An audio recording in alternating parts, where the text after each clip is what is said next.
Hey everyone, welcome back to this week's edition of the Maconi Setup Shop AFix Tutorials.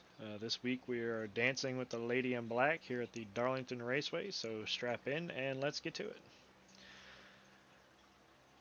As always, in just about every video that we do, we'll cover shifting first.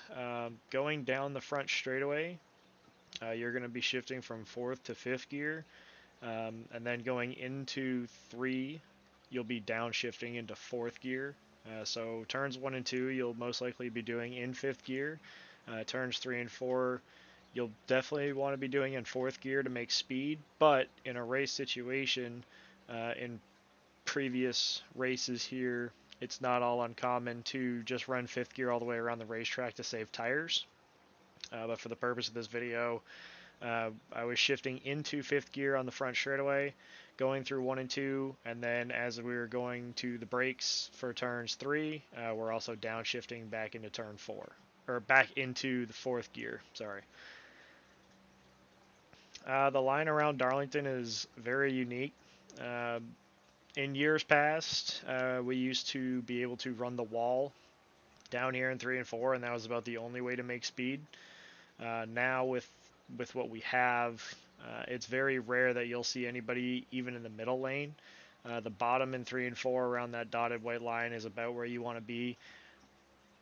It's a hard toss between if wrapping it is faster or if running a little diamond is faster. I prefer the little diamond in 3 and 4, but not much. But again, in a race situation, as the track takes rubber and takes heat, that could move around a little bit. But I always try to aim to have my right sides come up to the seam, and then I try to exit back down at the bottom of the racetrack where the dotted lines are. Very similar to 1 and 2 here, except you're not going anywhere near as high in 3 and 4 as you do in 1 and 2. 1 and 2 is very technical. I've in the runs that I was doing, I realized that I couldn't really get the car to turn quite like I wanted to, so I find that I've been manipulating the throttle to make it turn. Um, I think that's going to be very important in traffic, especially with how dirty air is. So going into turn 1, I'm really just trying to follow the rubber. The rubber is a great line. You don't want to get too close to the wall because if you get your right sides in the gray, the car loses just about all of its grip and becomes very, very difficult to turn. So you're trying to keep it about half a car length off the wall, keep your tires in the grip per se, and then as you get to the middle of 3 and 4, I know we've talked about this in previous videos here, but you'll see in the in-car, as we come around here, there's a Coca-Cola sign, and when I get lined up with that, right about here, that's when I'm trying to turn the car down and point it down the hill to get a nice run down the back straightaway. In years past, or at least in my experience of racing around Darlington, as the track takes rubber, that line can change a little bit. You might have to shallow the exit of 2. You might have to run a little wider and really get the car to turn down later, depending on how the track reacts to the rubber and the heat. But for the most part, the technique is the same. Um, I don't really think I'm ever full throttle. At least I don't feel like I'm full throttle through 1 and 2. So it's very technical, and I'm trying to use the throttle to get the car to rotate. I'm not trying to crank extra wheel in the center of the corner to get it to turn. I'm trying to use the throttle to help the rear end rotate so I can come down the hill and get off the corner with a nice run down the back straightaway. Turn 3 is very, very slow and also very tricky.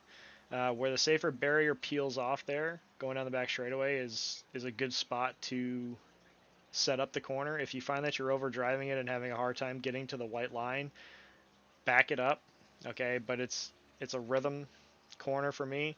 As soon as I go to get on the brakes, I'm trying to downshift into 4th gear, using the brakes, using the engine to help slow me down. And again, it's for me, I like to just run that little diamond through 3 and 4, come up just a little bit, but same thing, being very patient with the throttle, using the throttle to help rotate the car, and trying to exit off the white line down there so that I can get a decent run down the front straightaway. Okay, we'll go back a couple laps here. and get the in-car and try to give you guys some visuals and perspectives. Okay. If you notice the throttle input, again, I realized there that I was pretty close to full throttle, but I never get full throttle. I actually have a lot more throttle in it than I think, but that could be because of the grip in the tires. I know in the trucks, when we were doing the Road to Pro, even in our race, the first couple laps, we were full throttle through the middle of 1 and 2 very briefly, but after about 5 or 6 laps, at least for our setup, which we were very competitive with, we didn't touch full throttle in the middle of 1 and 2. Okay, again, this is a very technical racetrack. You're not trying to go set hot laps here. You're just trying to be very consistent and make your lap times. Okay, same with 3 and 4. The wheel input's as smooth as I can be, and I'm trying to be very patient with the throttle, waiting till I'm almost straight to get full throttle.